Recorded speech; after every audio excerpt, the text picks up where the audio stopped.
Ladies and gentlemen, good day and welcome to Mamata Machinery Limited Q2 and H1 FY26 earnings conference call hosted by TIL Advisors. As a reminder, all participant lines will be in the listen-only mode, and there will be an opportunity for you to ask questions after the presentation concludes. Should you need assistance during the conference call, please signal an operator by pressing star then zero on your touch-tone phone. Please note that this conference is being recorded. I now hand the conference over to Mr. Sayam Pokharna from TIL Advisors. Thank you, and over to you, sir. Thank you, Yusuf. Good afternoon, everyone, and thank you for taking out the time to join us in this Q2 and H1 FY26 earnings conference call of Mamata Machinery. The investor updates, including the investor presentation and press release, has already been uploaded on the stock exchange and on the company website. To take us through today's results, we have with us from the management team Mr. Apurva Kane, Chief Executive Officer, and Ms. Madhuri Sharma, Company Secretary and Compliance Officer. We will begin with a brief overview of the financial and operational performance in the H1 from Apurva sir, followed by a Q&A session. Please note that any forward-looking statement made during this call should be considered in conjunction with the risk and uncertainties that we face. These risk factors have been detailed in our prospectus document and in our annual report. With that, I would now like to hand over the call to Mr. Kane. Over to you, sir.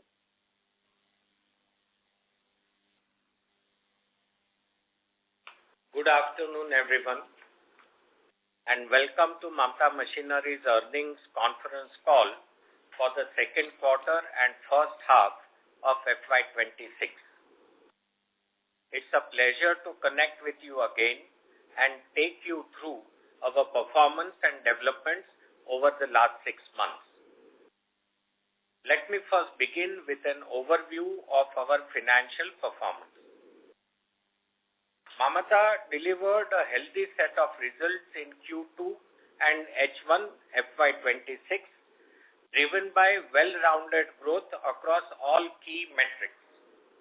We recorded a 25% year-on-year increase in revenue for Q2 and an even higher 31% increase in H1 FY26 compared to previous years.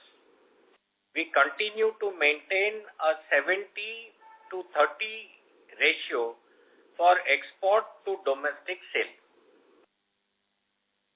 Profit after tax for H1 FY26 was higher by 47% year-on-year, demonstrating the inherent operating leverage of our business.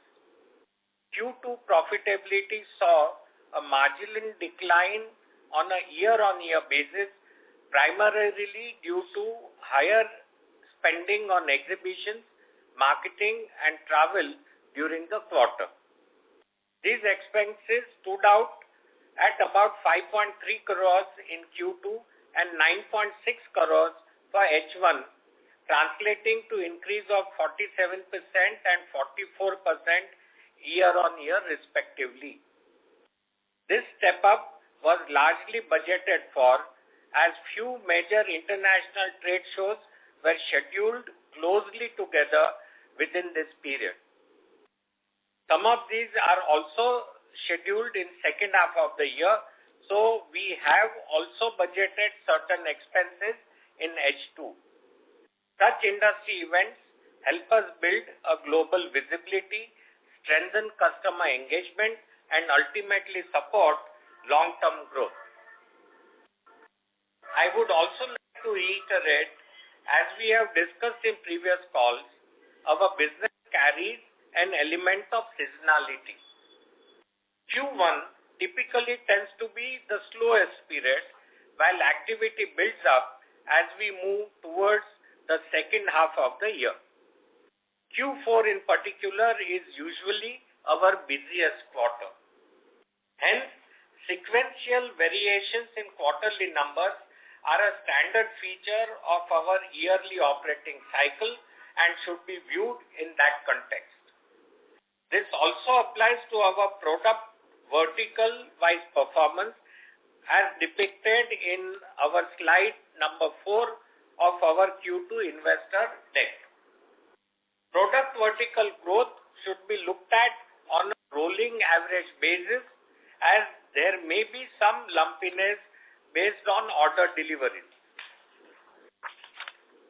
Case in point is co-extrusion revenue for H1 FY26.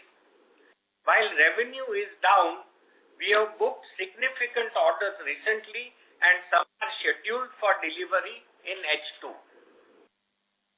Let me now take you through some key operational developments during the quarter and the first half. As disclosed in our recent filings, Mamata secured 3 new orders for advanced 9-layer blown film plants. 2 of these will be delivered within the current financial year.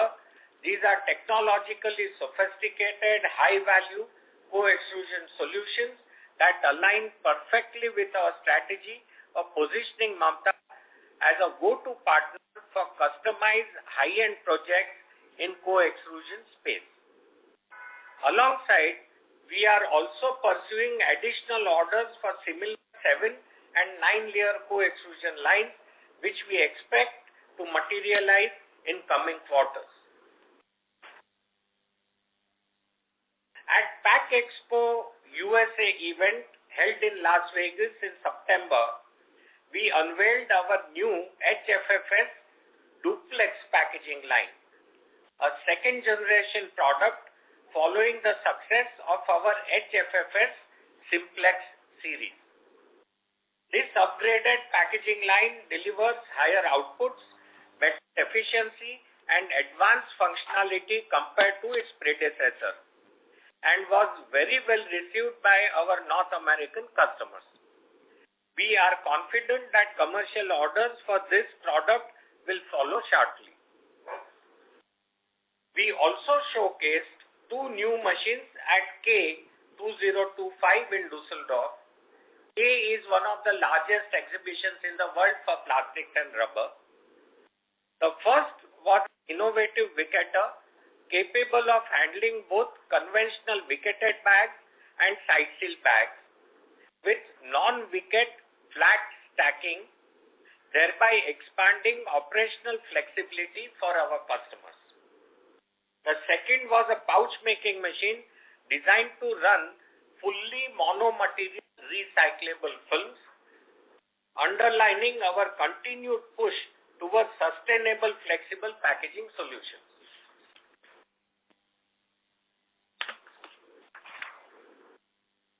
Mamata continues to be among the pioneers in recyclable flexible packaging technologies.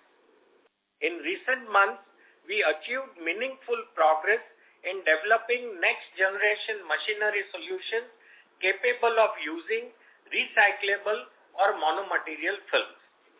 These innovations address key industry challenges that have historically limited the adoption of recyclable flexible packaging in the industry.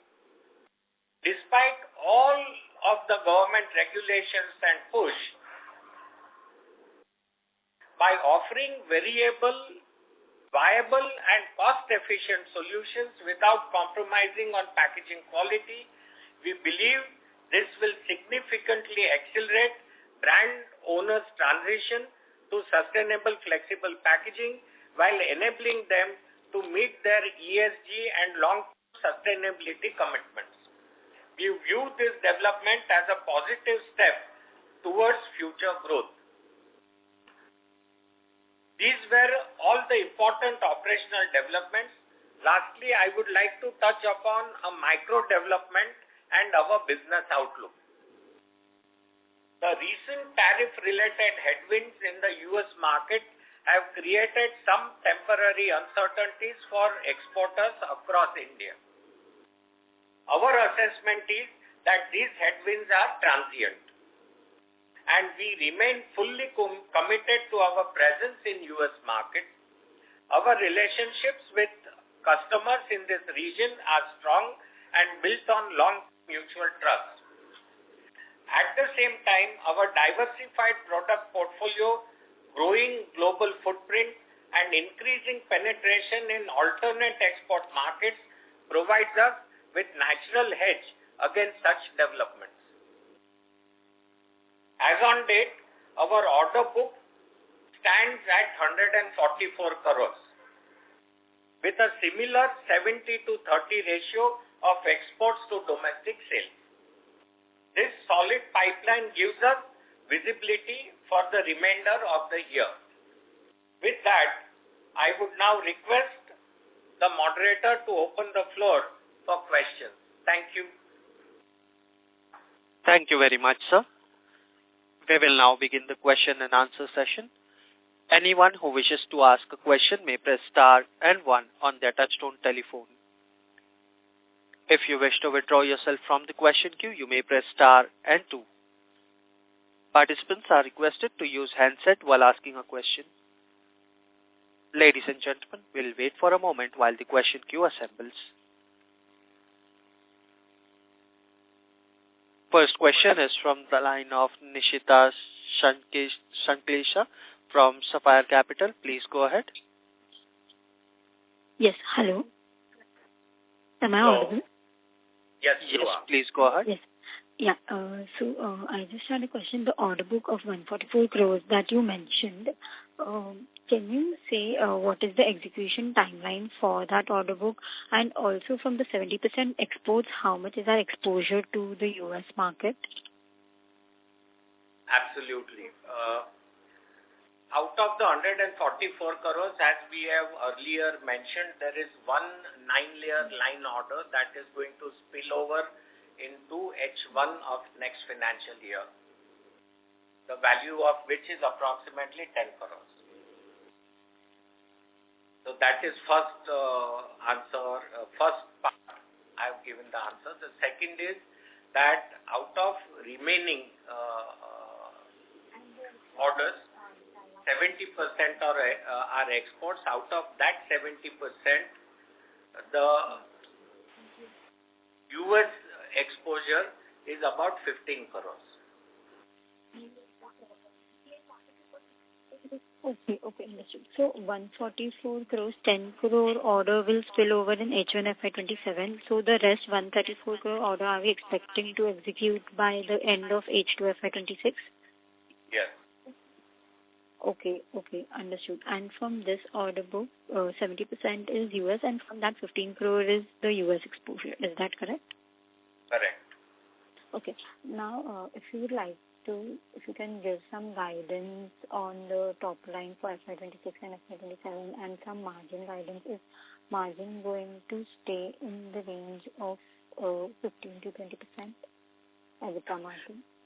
Before I answer that, I would like to clarify one thing, that we still have a window for order intake from the pipeline that we can execute in our current financial year. For our converting line, that order intake window is about 6 weeks. So we still have 6 weeks in which we can receive and book new orders and execute in current financial year. For our packaging line, that window is about 4 weeks. And for our extrusion line, that window is 2 to 3 weeks. So that is a rider that I wanted everybody to note.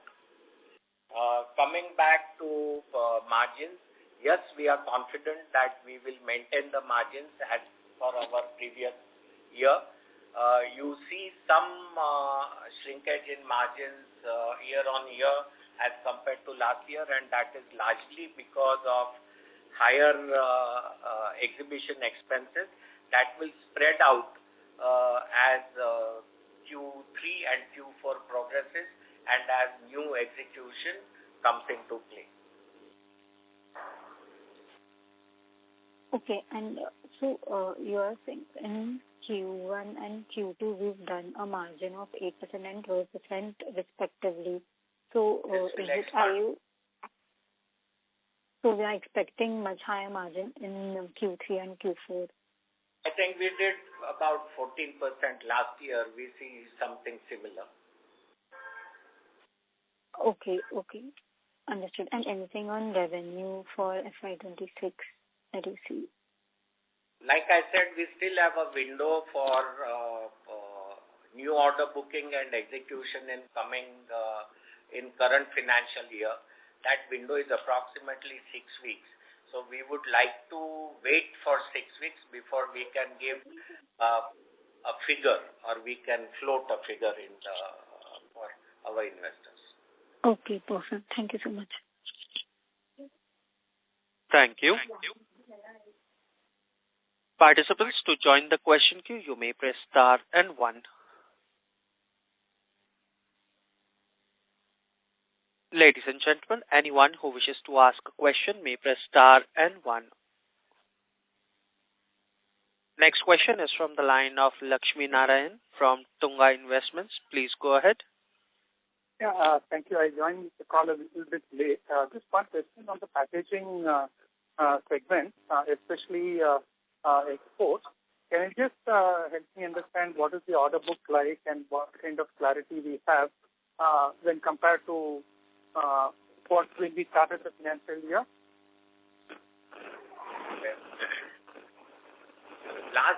Last year, our total packaging division performance was about 46 crores. Right? That was in the FY25. As of now, our assured business stands at about 63 crores as compared to 46 crores. Currently we sell our packaging machine lines only in India and in North America. Okay. Right? Our current pending order book is approximately 20 crores. Okay. Of which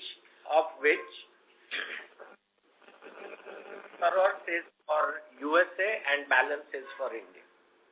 Sorry, how much is for USA of the 20 crores? 6 crores. Okay.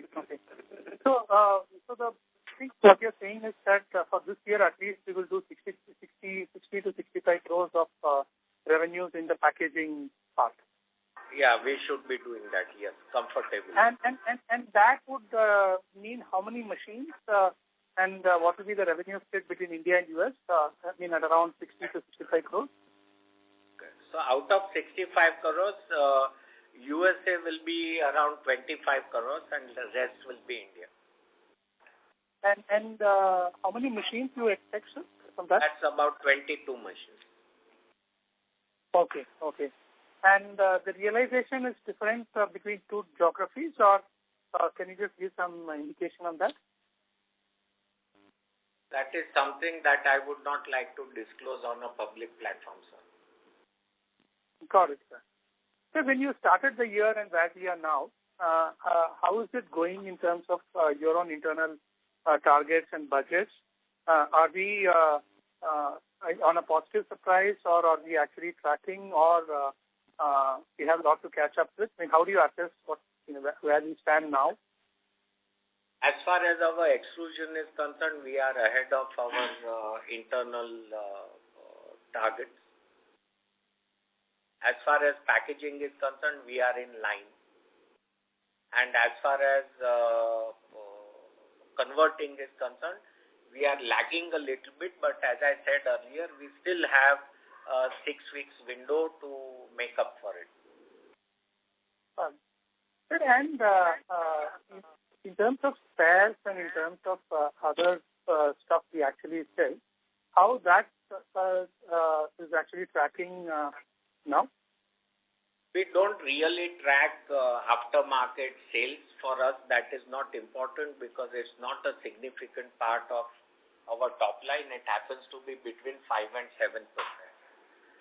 So it's basically on need basis. Customers buy spares from us or call us for services and we provide.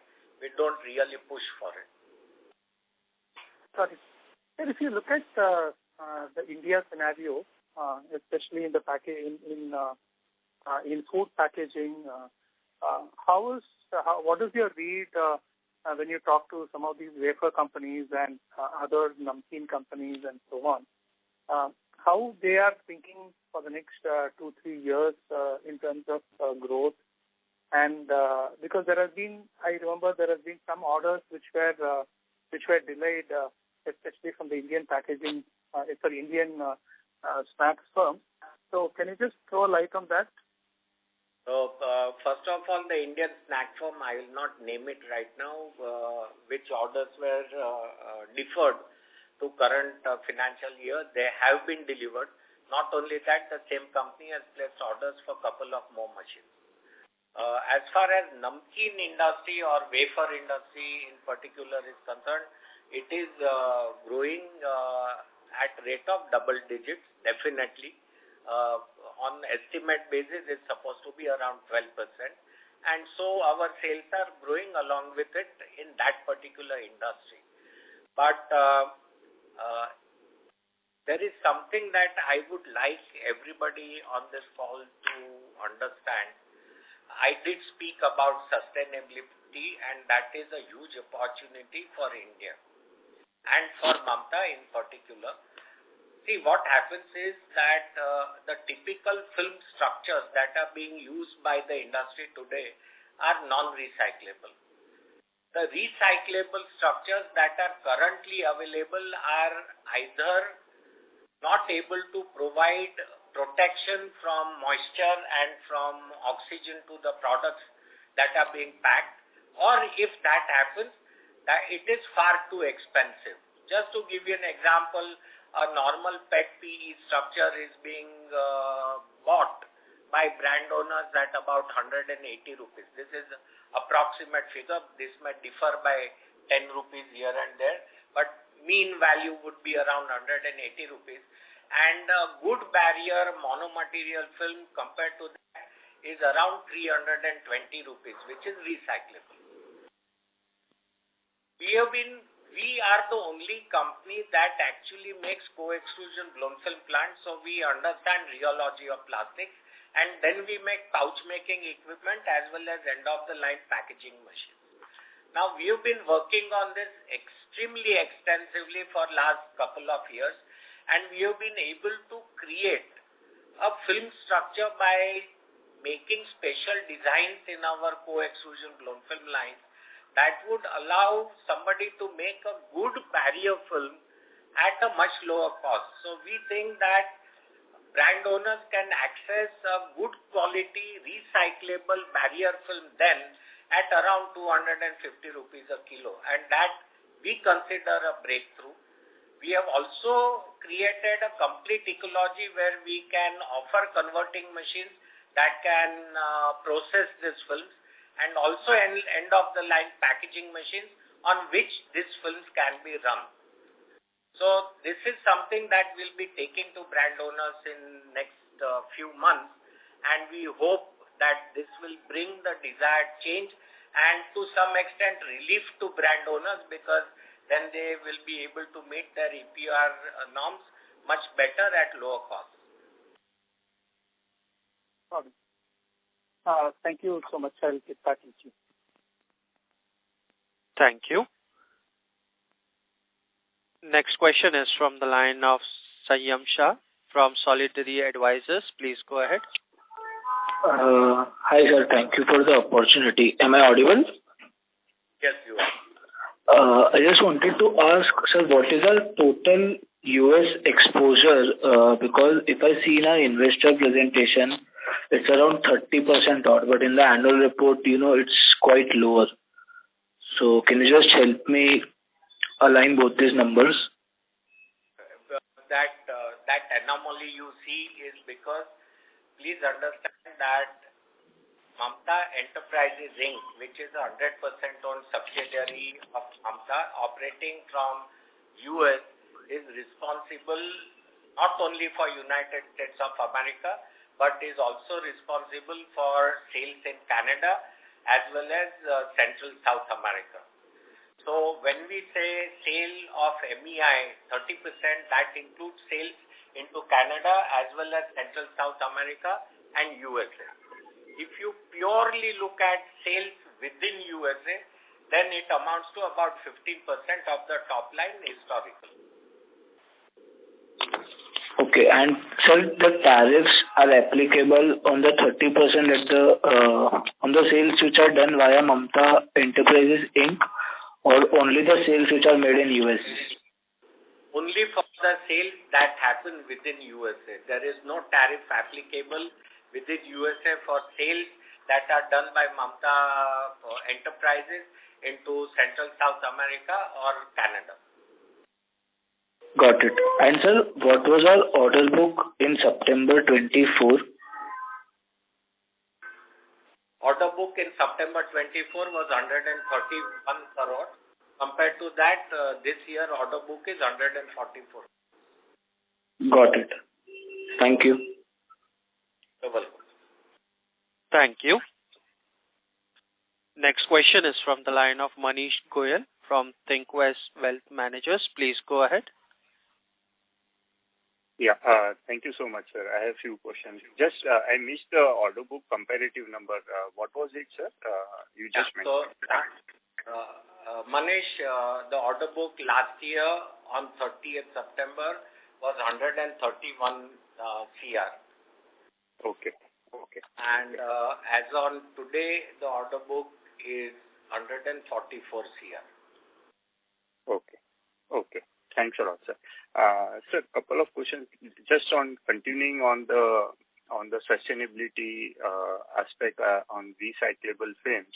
So you just mentioned some numbers as to currently the barrier film which is available, recyclable film is 350 you mentioned, sir? About 320 rupees a kilo, approximately. Okay.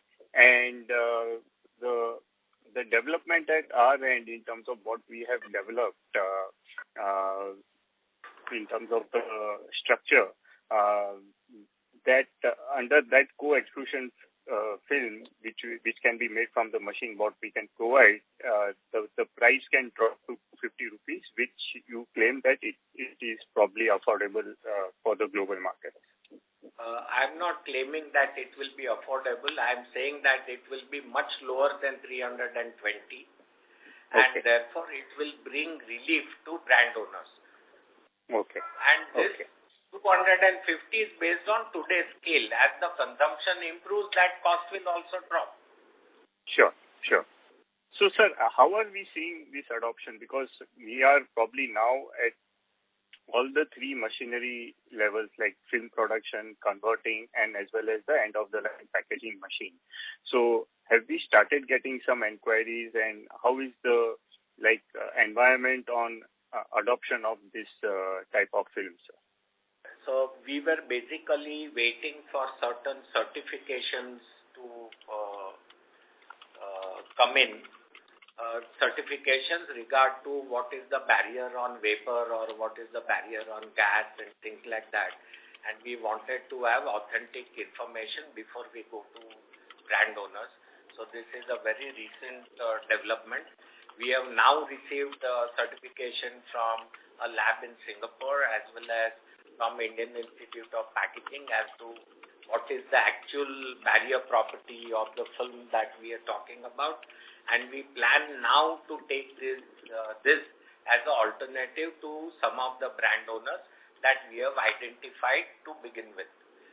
We will know more about this in next couple of months. Oh, okay.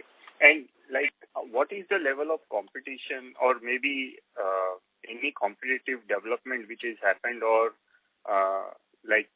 if you can also, what kind of competition you can see?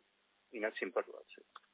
See, we are leading this. So we are leaders of the pack. Obviously, there is a pack. The word that I'm using is a pack. So that means there's going to be competition.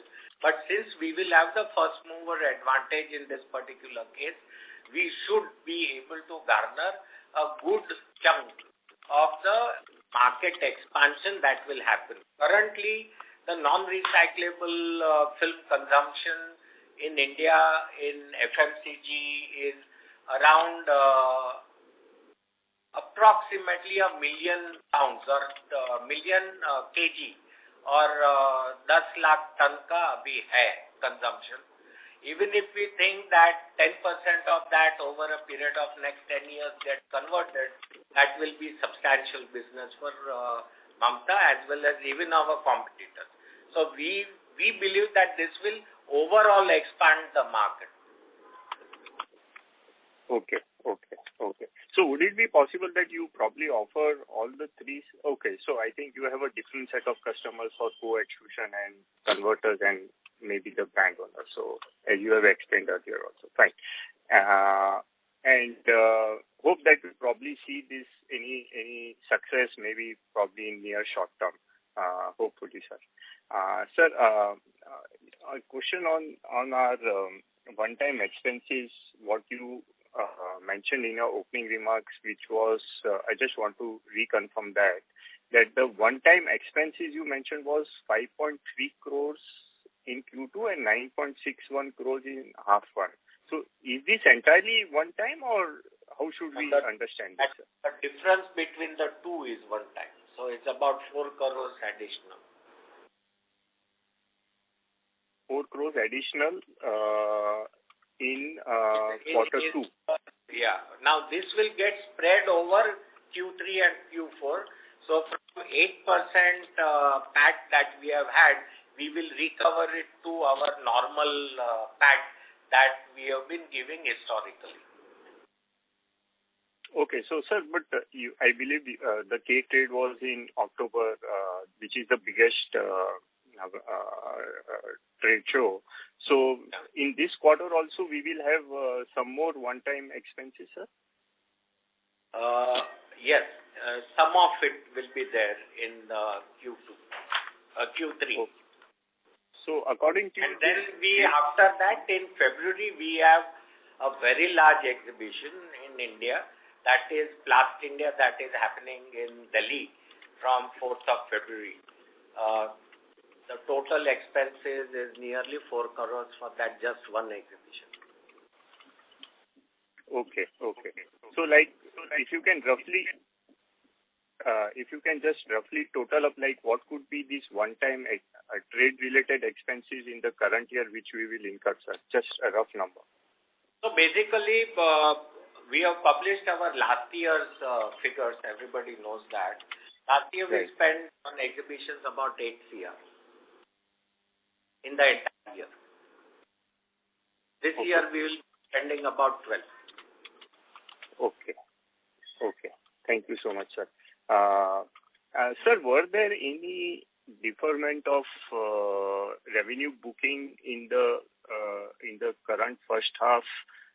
Maybe some sales to US, because ideally what we probably have booked in US subsidiary is entirely the deferment what we had of roughly 23 crores in quarter 4, which have been finally booked now in quarter 2. This is right understanding, number one. And number two, are there any further sales exports what we would have done in first half would have got deferred, sir?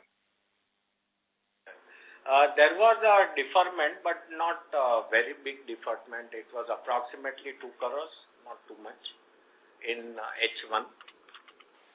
Okay. Coming back to Mamata Enterprises, yes, your memory serves you right. There was a deferred sale of around 20 crores from the previous year in MEI, out of 31 crores that we talked about when we did the last earning call 6 months ago. Now, as things stand today in Mamata Enterprises, the execution in current financial year in Mamata Enterprises is approximately 41 crores. Okay. We have a pending order book of about 18 crores.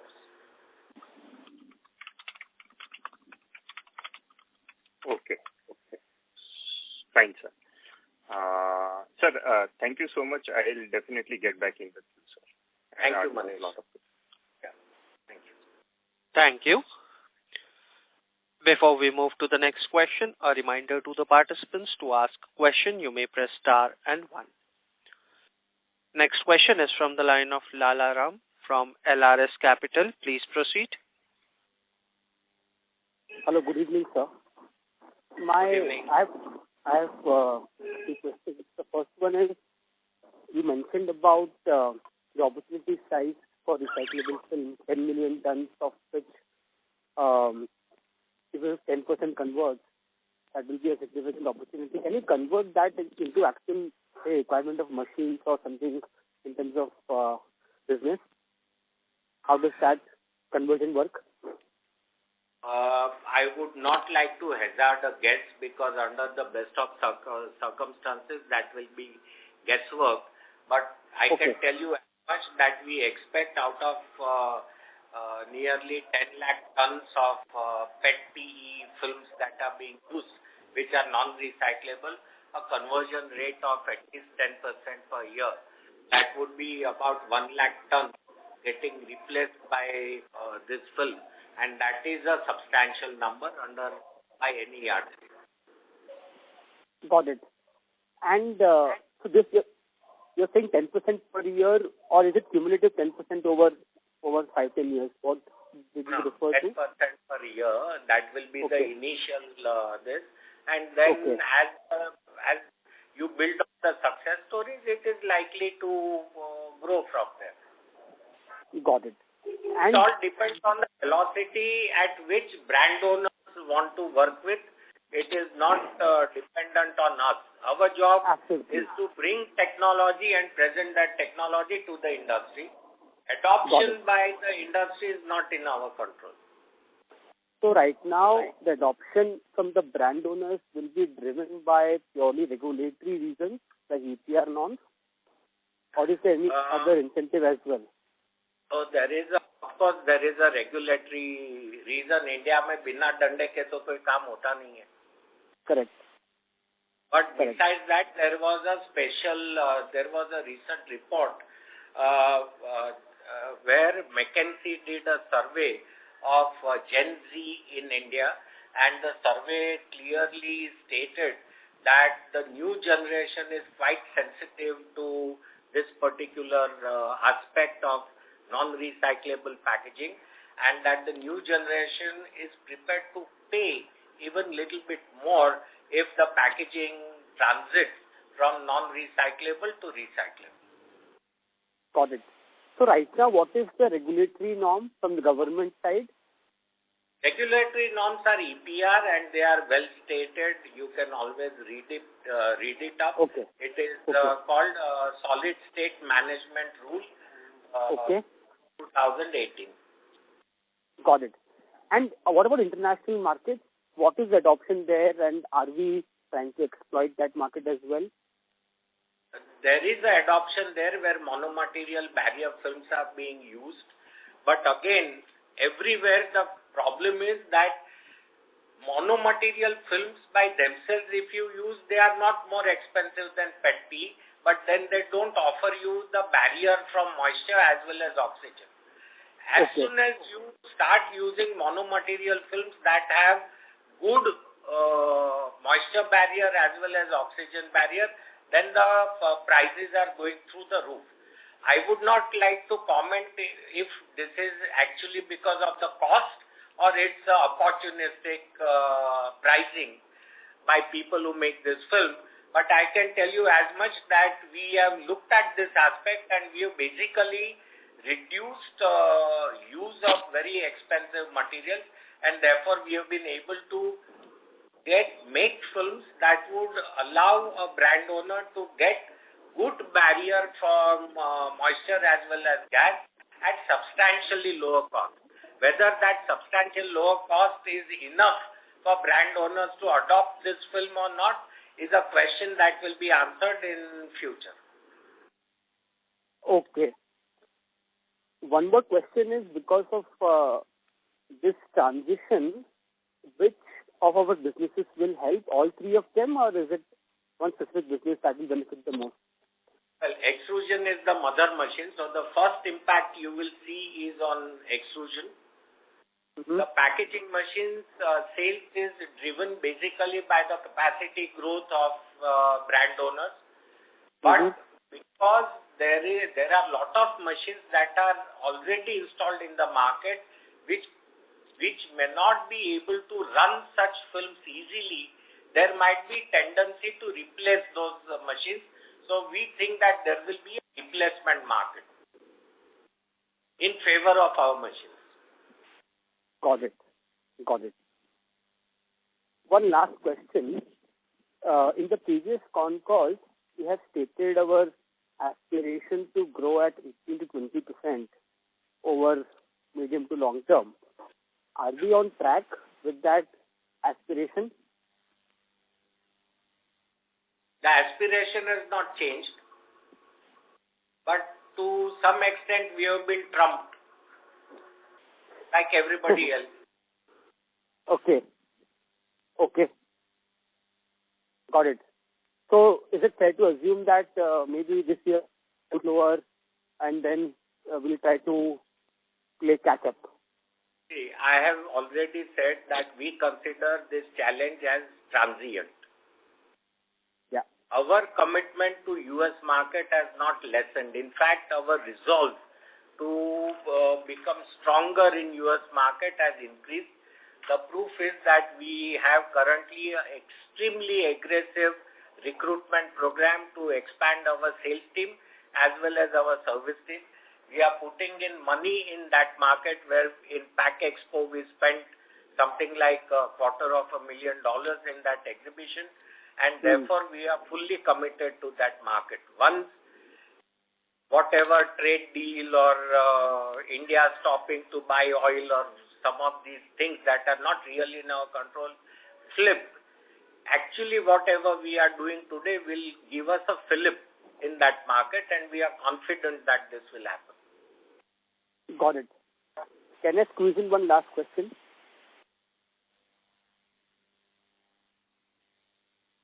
Hello? Sorry? Could you please repeat your last question? Yeah. So my last question is, over, say, long term, which is like 5-10 years,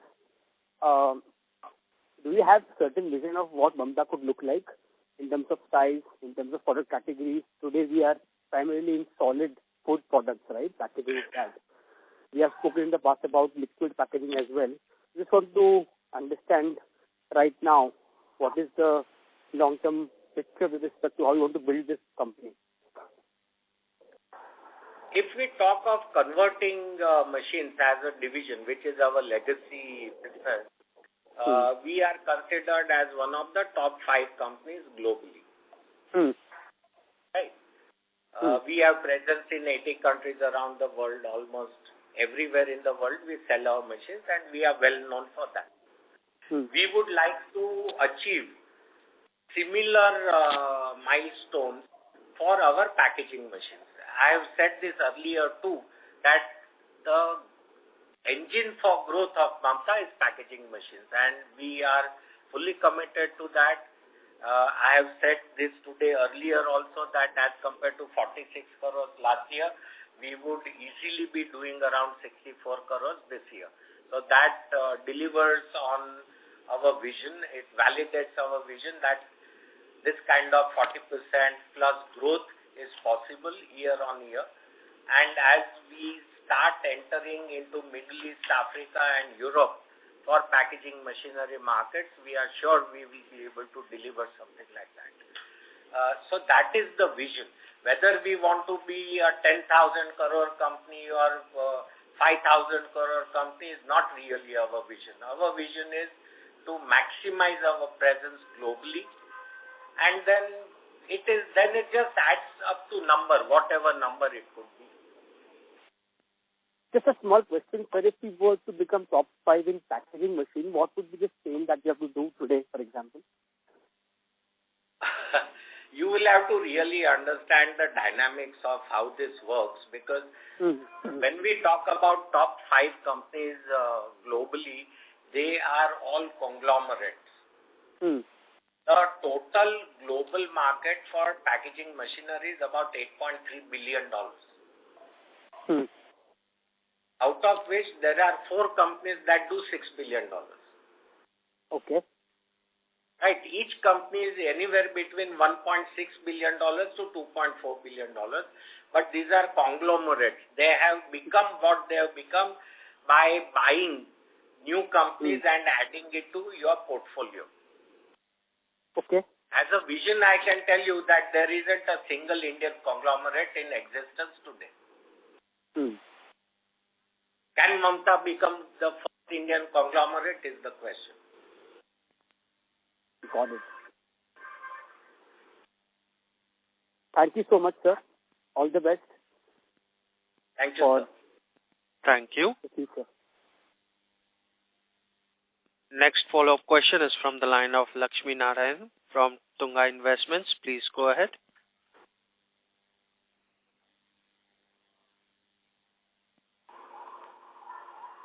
Lakshmi Narayan, your line is unmuted. Yeah. Sorry, it wasn't. One question is that from an operating cash flow point of view, how should one think about it? Because for the first half, the operating cash flows have been negative. Do you think it will come to a steady state by year end? And if so, what is your outlook? And why there has been an increase? Why there is the cash flows have kind of compressed for the first half?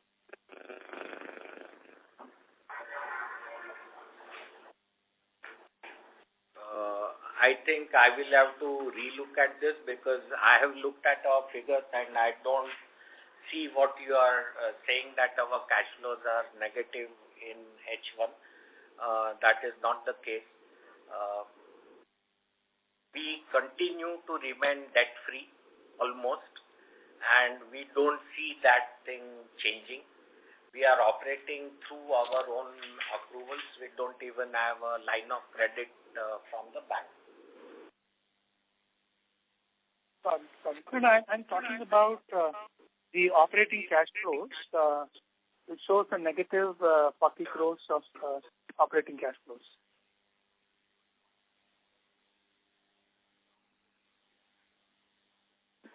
So basically, the cash flow has been converted into FDR, so they have become non-current. That's why you see negative cash flow.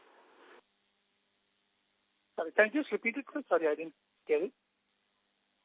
The additional cash that was accrued has been converted into FDs. Okay. And because FDs are not considered as current, they are considered as non-current. Yeah, I could see. I could see that 41 crores of. Okay, got it. Sorry, sir. Thank you. Thank you. Thank you. Next question is from the line of Sahil Doshi from ThinkWise. Please go ahead. Hello. Hello. Yeah. Good afternoon, sir, and thank you for the opportunity. Yeah, my question relates to the balance sheet and cash flow only. Could you just quantify what's the cash on books today? And just as a follow-on, just wanted to understand how do we think about this cash and the use of cash going forward? Okay. As on 30th September, it was around 41 crores.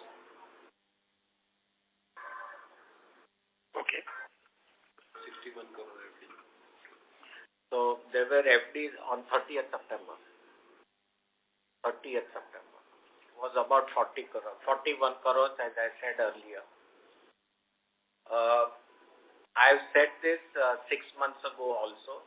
We are building up a war chest for financing our expansion plans and also finance any opportunistic acquisitions that we may identify in near future, because the growth can be had organically as well as inorganic, and for inorganic growth we will need money.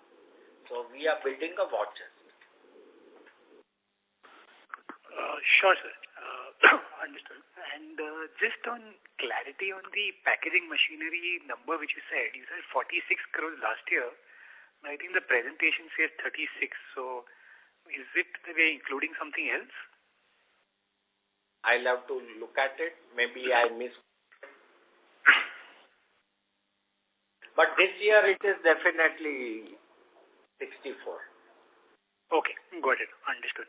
And just on in the one of the earlier points in terms of the Mamata Enterprises, if we see the deferment of FY25, which was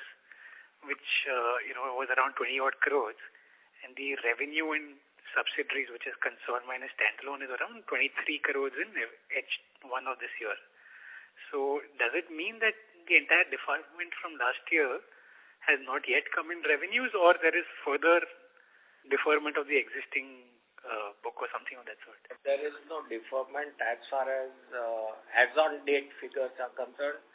Our execution in Mamata Enterprise is about 41 CR, and we have a pending order book of about 16.5 CR.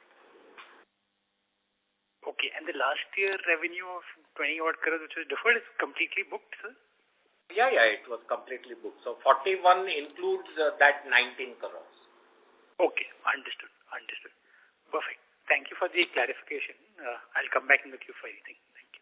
Yeah. Thank you.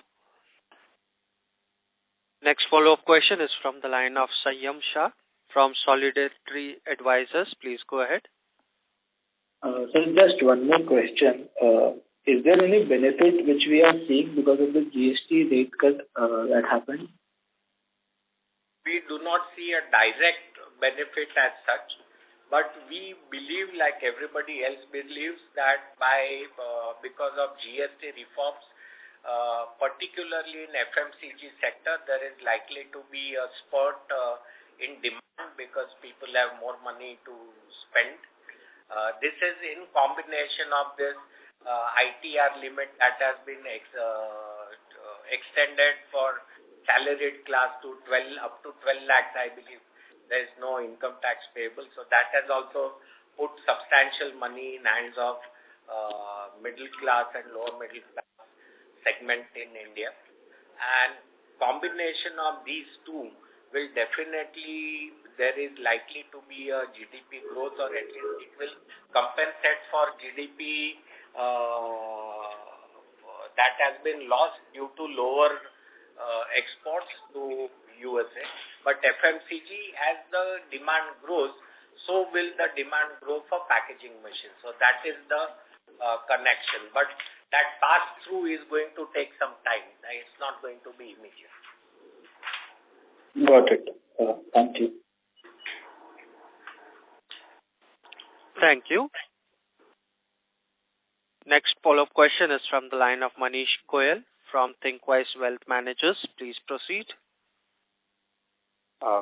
Thanks a lot for providing opportunity again. Sir, continuing on the packaging revenue for previous year, which probably shows 36 crore in presentation and 46 crore what you mentioned. So is that differential related to attachment and spares? I had added some deferred sales. But this year we have already done about 36 crores, and we have order book, so total comes to 60. No, sir. Sorry to interrupt, sir. What I was trying to probably clarify is that the breakup what you provide is the product revenue breakup, where we have the number of 36 crore. But apart from that, you have other revenue attachment and spares. Yes, I'm talking of machinery.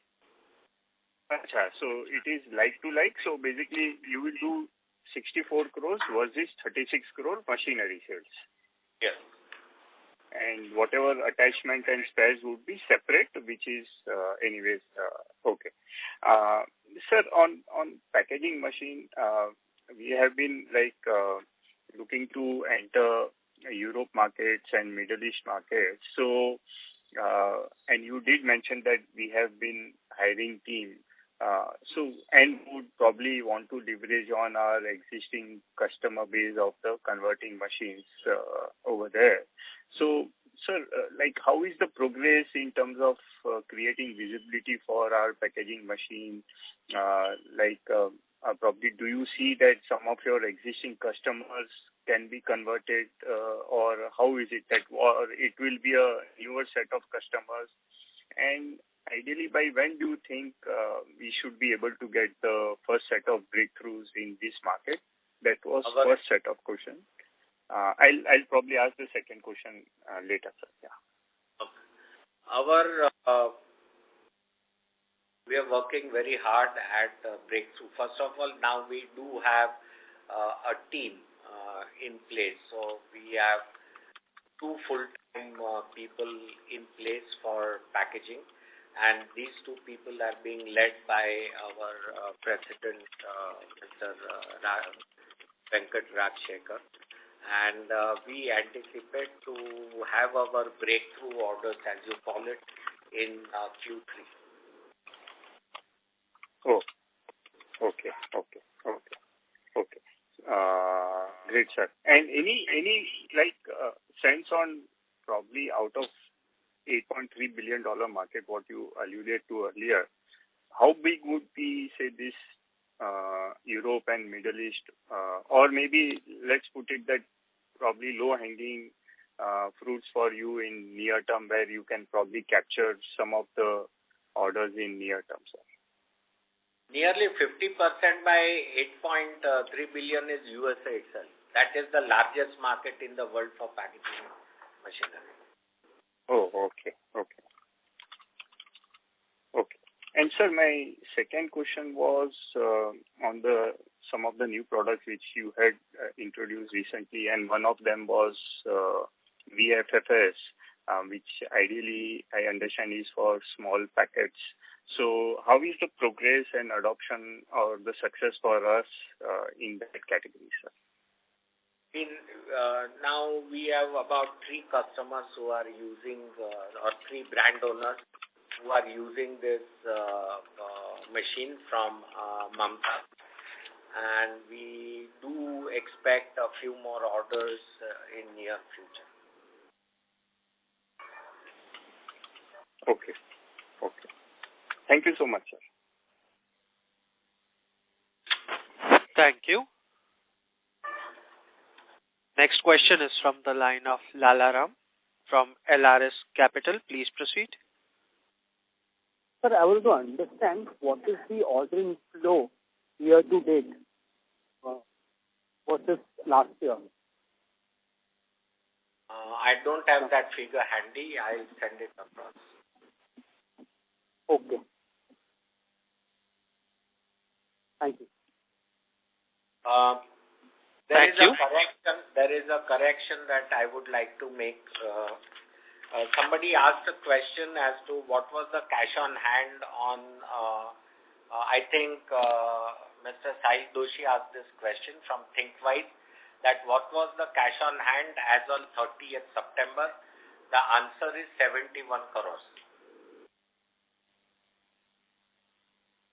And not 41 crores, so I stand corrected. The cash on hand as on 30th September was 71 crores. Thank you.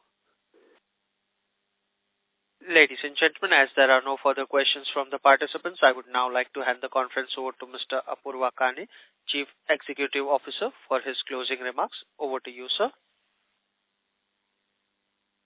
Thank you, friends, for joining this call today and giving us an opportunity to talk about our company to you.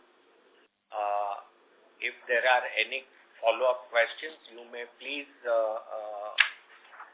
approach our